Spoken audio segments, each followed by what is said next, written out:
नमस्कार दोस्तों, स्वागत है आपका आनंद क्लासेस के YouTube चैनल पर। और हम पढ़ रहे थे वो थी 3.4 तक हमने पढ़ लिया था, बेसिक सारा का सारा। और उस आधार पे आप लोगों ने सवाल भी करके देखे होंगे। आशा करता हूं कि सारे सवाल आपके अच्छे से करे होंगे आप लोगों ने और उनको सीख गए होंगे अच्छे से, और बोर्ड के लिए अच्छे से तैयारी कर रहे होंगे अपनी, और लॉकडाउन का बेहतर उपयोग कर रहे होंगे। ठीक है, और अब हम जो स्टार्ट करने जा रहे हैं उससे आगे वाला पोर्शन है अपना 3.5 के अंदर एक बेसिक सा कंसेप्ट लगेगा उसके अंदर, वो है मूलों की प्रकृति ज्ञात करना। अब मूलों की प्रकृति ज्ञात करने के लिए, पता लगाने के लिए कैसी होगी मूलों की प्रकृति। ठीक है, तो सबसे पहले तो ये पता होना चाहिए कि प्रकृति के अंदर अपने को क्या चीज बतानी होती है ना। प्रश्न वाले को पूछ रहे हैं जो एग्जामिनर, उससे बताना क्या होता है हमें। तो देखिए, जिस प्रकार से अपने बताते हैं कि वो संख्या कौन सी होगी, ठीक है, वो संख्या विद्यमान होगी या नहीं होगी, इन सभी चीजों के बारे में बताना, वही तो प्रकृति होती है। ठीक है, जैसे किसी का घर बताना हो तो अपने को पता होता है कि वहां उसका एड्रेस है और उसके अंदर वो आते हैं, ठीक है, और वो उसका स्थान है। उसी प्रकार से अपने जो आंसर आएंगे उनके अपने को बताना होगा कि कौन सा इसका धनात्मक रहेगा आंसर, सारे मूल कैसे होंगे, काल्पनिक होंगे या वास्तविक होंगे या समान होंगे दोनों मूल। तो इस तरीके का अपने को जांच करनी होती है, वो होती है मूलों की प्रकृति बताना। ठीक है, तो अब अपने समझते हैं कि मूलों की प्रकृति कैसे ज्ञात की जाती है। मूलों की प्रकृति, ठीक है, तो मूलों की प्रकृति ज्ञात करने के लिए, मूलों की प्रकृति ज्ञात करने के लिए अपने को डी विविक्तिकर ज्ञात करना पड़ता है। ठीक है, डी ज्ञात करना पड़ता है, और डी को क्या बोलते हैं? विविक्तिकर।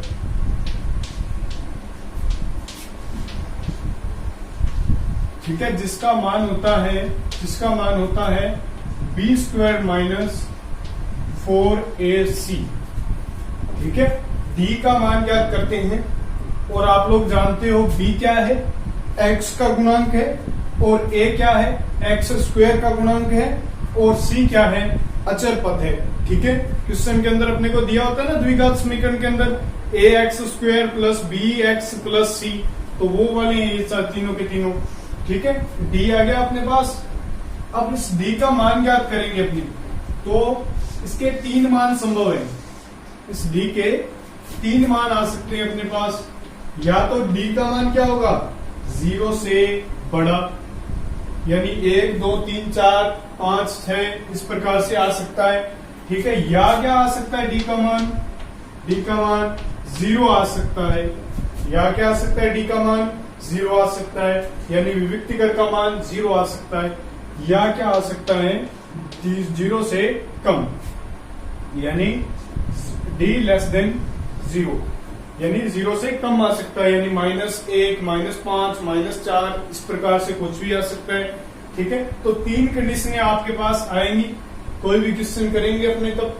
ठीक है, और उसी हिसाब से बताना होगा कि मूल कैसे होंगे, यानी मूलों की प्रकृति बतानी है तो अपने को d का मान ज्ञात करना पड़ेगा। d ही हमको बताएगा कि मूल कैसे होंगे। ठीक है, मूलों की प्रकृति में कौन सा महत्वपूर्ण कारक है? तो d है, इसका मान ज्ञात करना ही पड़ेगा अपने को। अब देखो, जब 0 से अधिक आ जाए d का मान, यानी प्लस में आ जाए, है ना, पॉजिटिव आ जाए, तो अपने पास मूल कैसे होंगे? वास्तविक होंगे। मूल कैसे होंगे? वास्तविक होंगे। और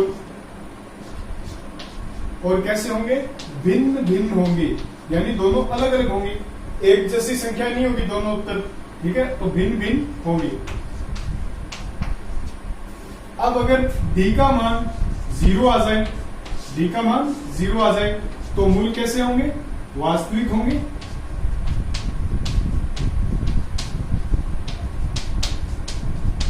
और कैसे होंगे? समान होंगे।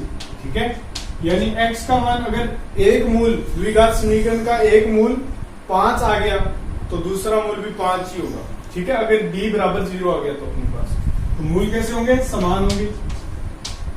अब d का मान अगर 0 से कम आ गया, विविक्तिकर का मान 0 से कम आ गया तो अपने कह सकते हैं मूल कैसे होंगे, वास्तविक तो होंगे नहीं, वास्तविक नहीं होंगे बल्कि काल्पनिक होंगे।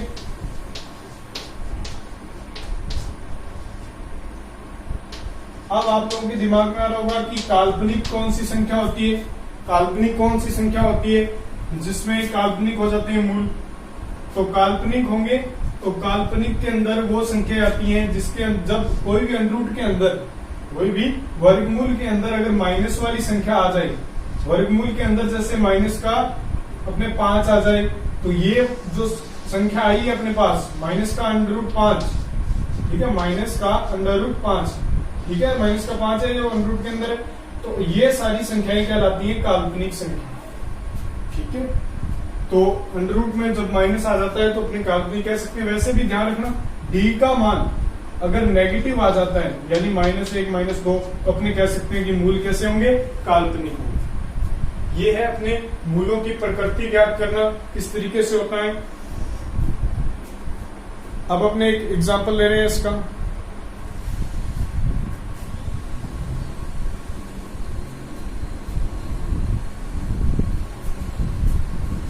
इसको नोट कर लीजिएगा, नोट करना है तो।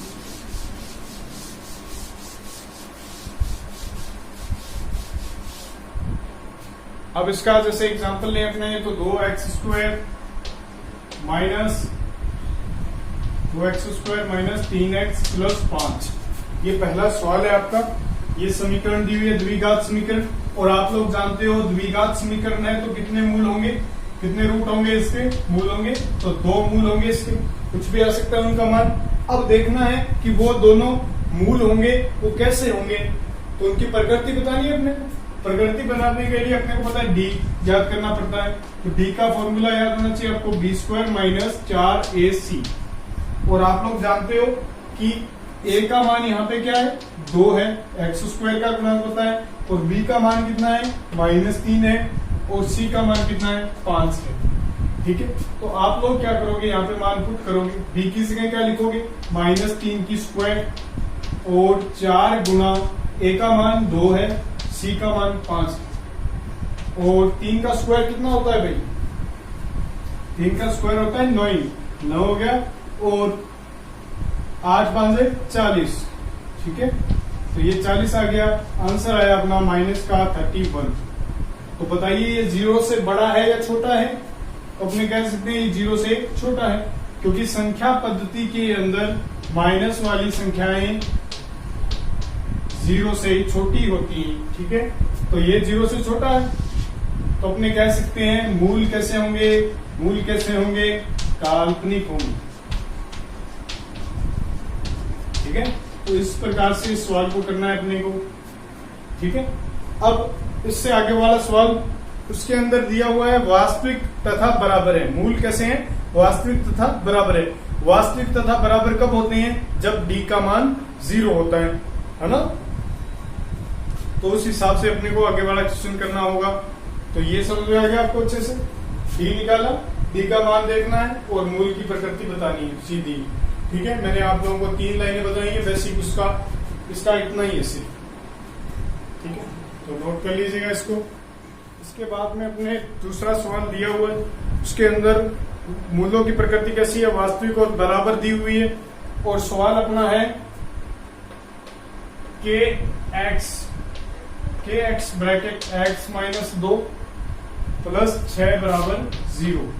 ये पहला सवाल है दूसरे का, और आप लोग कर सकते हो पहले, बाकी ऊपर वाले सवाल चारों के चारों सवाल कर सकते हो आप लोग। ठीक है, मूलों की प्रकृति बतानी है उसके अंदर, और कुछ नहीं है ज्यादा। और अब इसके अंदर हमने कैसे मूलों की प्रकृति दी हुई है, इसके अंदर सवाल के अंदर अपने को मूल कैसे हैं, मूल वास्तविक है वे बराबर है, अतः डी बराबर कितना होगा 0 होगा अपना। ठीक है, अब समीकरण को थोड़ा सा सही रूप में लिखना होगा अपने को, सरल करके थोड़ा सा अंदर से गुणा करेंगे अपने।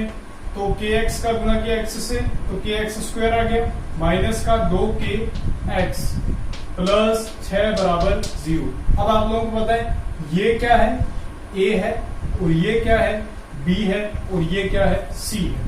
और d का मान कितना है, 0 है, क्योंकि वास्तविक है और बराबर है, ये सवाल के अंदर अपने को दिया हुआ है। तो d का मान रखेंगे यहाँ पे, तो अपने पास क्या है, d का मान b स्क्वायर माइनस 4ac बराबर 0। तो b का मान तो ये है माइनस 2 के इसकी होल स्क्वायर, और 4 गुणा a का मान कितना है, k है, और गुणा c का मान कितना है, 6 है, बराबर 0। ठीक है, अब आप लोगों को पता है ये कितना आंसर आएगा इसका, 4k स्क्वायर माइनस माइनस ये कितना हो गया 24 के बराबर 0।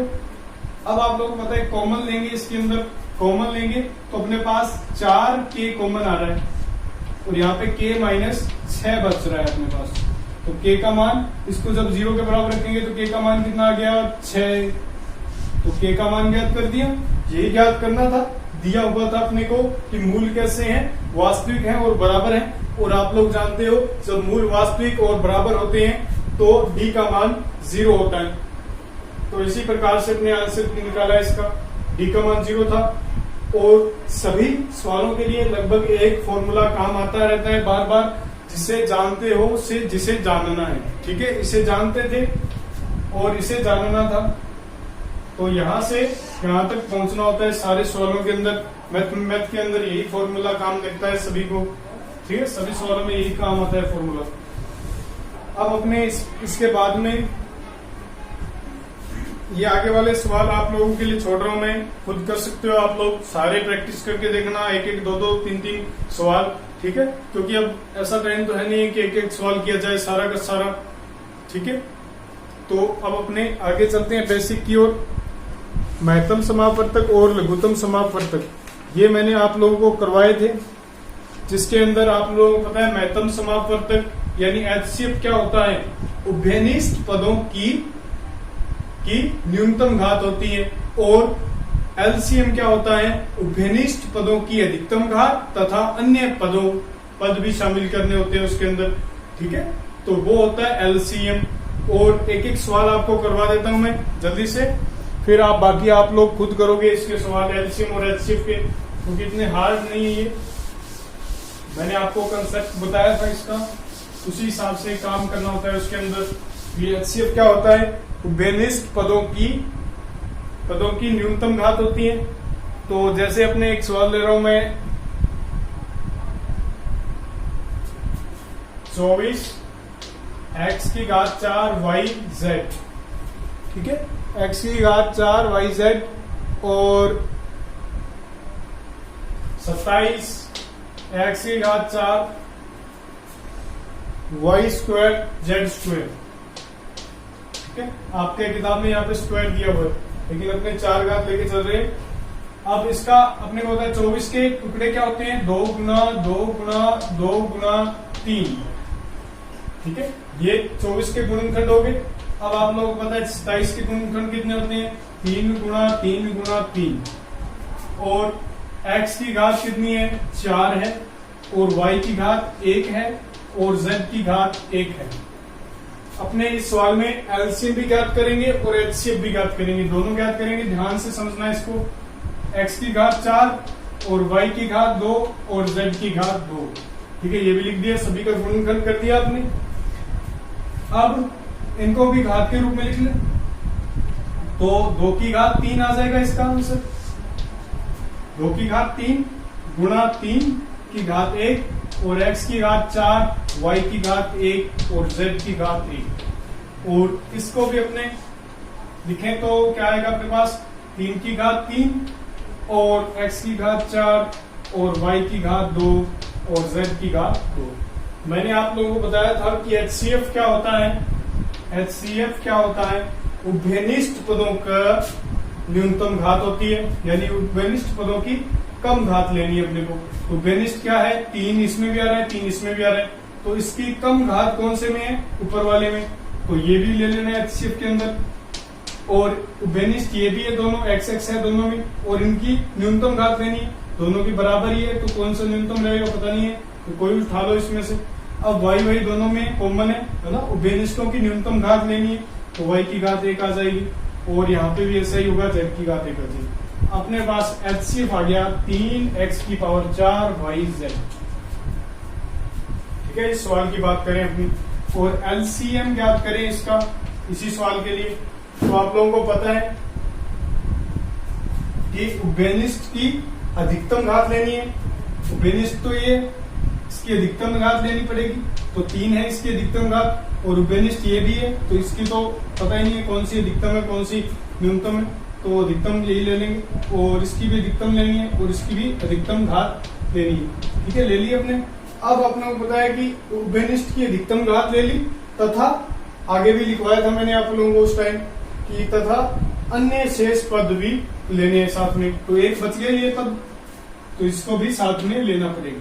ठीक है, तो ये इन सभी का गुणा करते ही अपने पास क्या आ जाएगा, एलसीएम। ठीक है, तो अपने पता है 3 का क्यूब कितना होता है 27, और ये कितना हो गया 8, 27 8 है, कितना होता है 27 8 है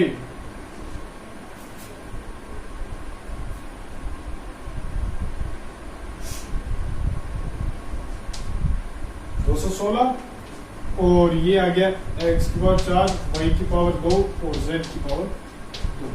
ठीक है, तो इस तरीके से अपने एचसीएफ एलसीएम ज्ञात करना है। ये एलसीएम आ गया इसका, ये एचसीएफ आ गया। ठीक है, तो आशा करता हूँ कि आपको समझ में आया होगा, आप लोग अच्छे से तैयारी कर रहे होंगे, क्योंकि देखो मैं यहाँ पे आप लोगों को सिर्फ कंसेप्ट क्लियर करवा रहा हूँ कि इस टाइप के सवाल आए तो इस तरीके से उत्तर देना है आपको।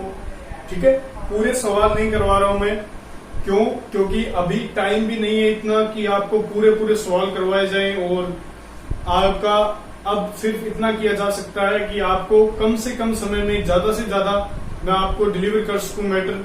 ठीक है, क्योंकि ज्यादा से ज्यादा आपको चाहिएगा, समझना ज्यादा होगा आपको, ऐसे तो ना एक एक सवाल करें अपने तो ज्यादा टाइम लगेगा।